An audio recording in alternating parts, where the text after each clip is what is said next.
کہ کون سا کام بلا سبب ہوتا ہے۔ ہدایت دینے والا اللہ ہے، لیکن ہادی اس نے بنا کے بھیجا ہے پیغمبر کی ذات کو، انسان کو ہدایت دے کے بھجوایا ہے۔ اوپر سے ہدایت لانے والا یعنی قرآن، یعنی اس انسان کو ہدایت دینے والا اللہ ہے، لیکن اس کے لیے بھی ایک ذریعہ ہے، فرشتہ مقرر کر دیا ہے۔ حضور صلی اللہ علیہ وسلم معراج پہ جا رہے تھے تو آسمانوں کی جو اس کے لیے، تو اس کے لیے بھی ایک سبب بنا، براق جو ہے لایا گیا، اس پر سوار ہوئے، جو بھی تھا۔ تو یہ بات ذرا ذہن سے نکال لیں، اس پر یقین کر لیں کہ جیسے کہ ظاہری اسباب ہیں، ہر کام کے لیے سبب ہے۔ بیماری ہے، اس سے شفا اگر آپ نے حاصل کرنی ہے تو اس کے لیے پھر سبب ہے۔ تو اسباب جو ہے وہ پھر بہت زیادہ ضروری ہے۔ اللہ اکبر، اللہ اکبر، اللہ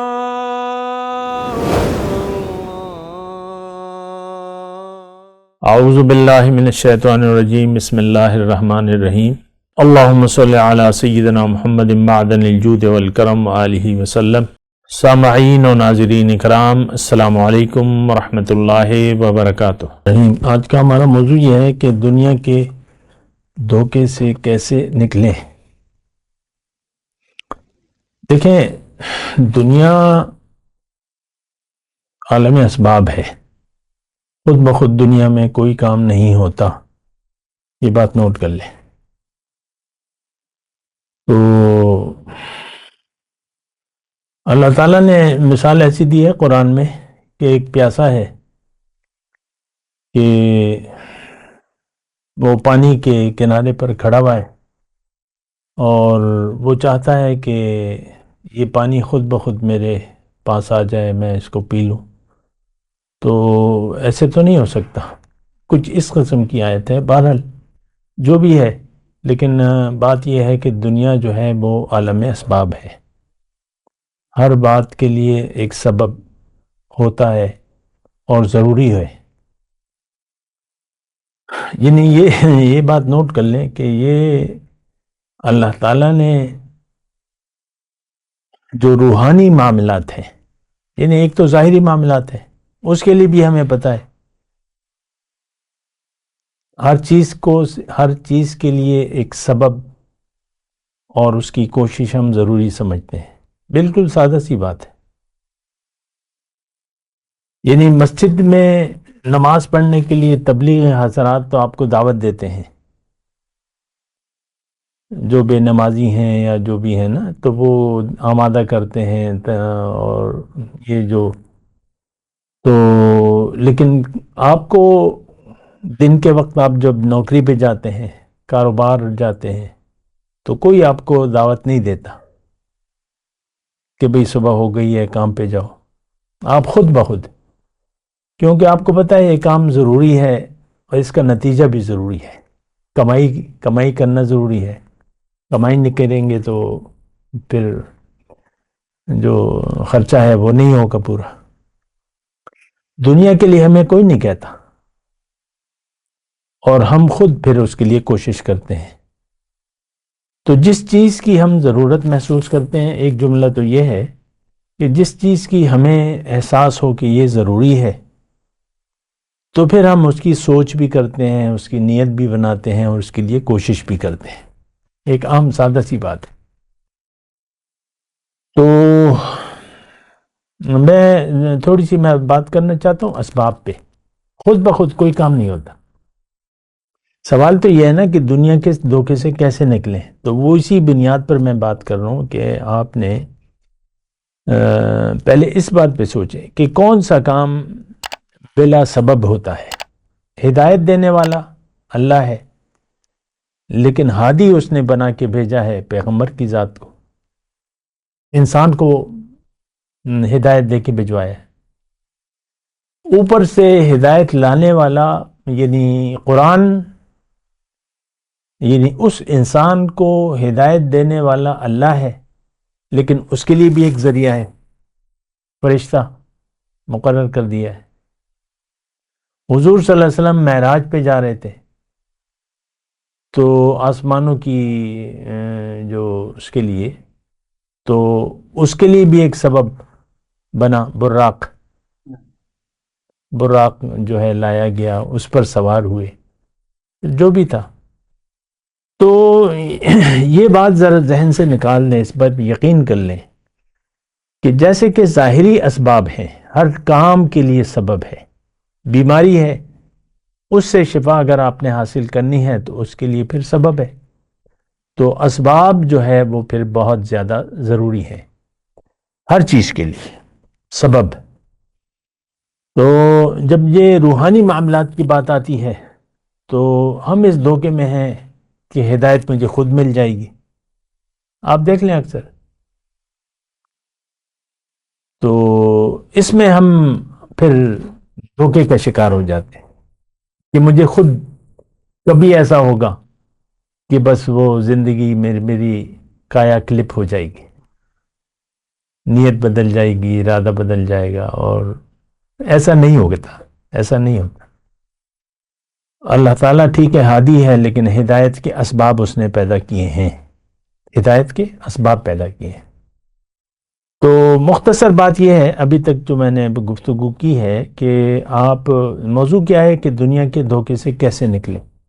تو اس کے لیے پھر اسباب ہیں دھوکے سے نکلنے کے لیے۔ ایک تو یہ ہے کہ آپ کو غور و فکر کرنا ہوگا،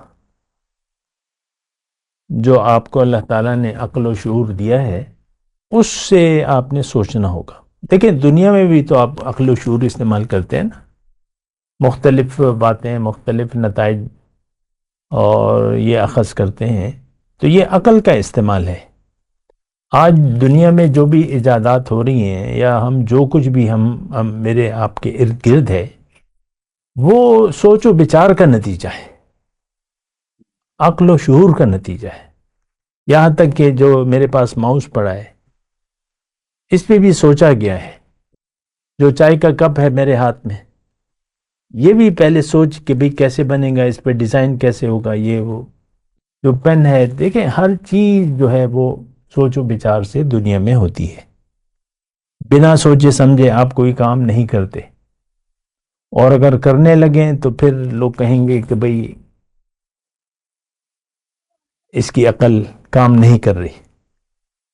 بنا سوچے سمجھے، بغیر کسی مقصد کے الٹب آپ کوئی کام نہیں کرتے۔ بہرحال تو دیکھیں دھوکے سے نکلنے کے لیے اللہ تعالیٰ نے فرمایا کہ تم غور کرو، میری تخلیقات میں غور کرو، میرے قرآن میں غور کرو، میری کائنات میں غور کرو۔ میری نشانیاں تمہارے سامنے موجود ہیں۔ بات چونکہ یہ کلپ مختصر دورانیہ کا ہے تو میں اس میں تفصیل نہیں جاتا، لیکن مختصر میں بات بتا رہا ہوں۔ اللہ تعالیٰ کی نشانیاں ہمارے سامنے موجود ہیں۔ پشتوں میں ایک بہت اچھی مثال ہے کہ اللہ تعالیٰ کو کوئی نہیں جانتا، لیکن قدرت اس کی نشانیوں سے اس کو دیکھا جا سکتا ہے، پہچانا جا سکتا ہے۔ خدای چاہ لیدل دے وہ پا قدرتوں نے پیجنی۔ تو اللہ تعالیٰ کی قدرتیں موجود ہیں اور وہ ہمارے سامنے ہیں۔ انسان کے پیٹ سے سالم زندہ بچہ نکل آتا ہے، تو یہ کیسے ہوتا ہے؟ 9 ماہ تک ایک بچہ بغیر آکسیجن کے، بغیر بظاہری طور پہ کھانے پینے کے، بغیر منہ میں غذا کو لیے وہ بنتا رہتا ہے اور سانس بھی لیتا ہے اور سب کچھ ہوتا ہے۔ تو یہ نشانی ہے اللہ کی، اور ہر چیز جو ہے اللہ تعالیٰ کی نشانی ہے۔ اس وقت فروری ہے، 2 فروری 2025، ایک خاص قسم کا موسم ہے، موسم بہار آنے والا ہے، شدید سردیوں کا وقت جا چکا ہے۔ تو یہ کس کی قدرت ہے کہ جنوری میں سردی ہوگی اور جون میں سخت گرمی ہوگی؟ یہ نشانی ہے اللہ تعالیٰ کی. چاروں طرف ہم اللہ تعالیٰ کی نشانیوں میں گھرے ہوئے ہیں. ہر چیز اللہ تعالیٰ کی نشانی ہے. ہر چیز اللہ تعالیٰ کی نشانی. کوئی چیز آپ نہیں کہہ سکتے کہ اس میں کوئی نشانی نہیں ہے اللہ کی. لاکھوں جراثیم ہمارے ارد گرد ہیں، ہمارے جسم کے اندر ہیں اور گھوم پھر رہے ہیں. قدرت ہے اللہ تعالیٰ کی، اور اس کو ذہن بھی اللہ تعالیٰ دے رہا ہے. بعض جراثیم جو ہے وہ یعنی برداشت کر لیتے ہیں، یا جو بھی اس کا لفظ ہے، تو وہ پھر اینٹی بائیوٹک کام نہیں کرتی، کیونکہ وہ اچھا پھر اپنی پیدائشی کالونیاں بنا لیتے ہیں یا جو بھی ہوتا ہے. تو یہ ہم جس دنیا میں رہ رہے ہیں، ہم خود اللہ تعالیٰ کی ایک بڑی نشانی ہے. آپ پیدائش کے وقت بچے کو دیکھ لیں، اور جو بچہ جوان ہو جاتا ہے اس کو آپ دیکھ لیں. اس حالت سے اس حالت پر اسے کون لایا؟ ظاہر ہے وہ ذات ایک ہی ہے. بات کرتے ہیں ایک وقفے کے بعد. وآخر دعوانا الحمدللہ رب العالمین. مولاي صل وسلم دائما ابدا على حبيبك خير الخلق كلهم.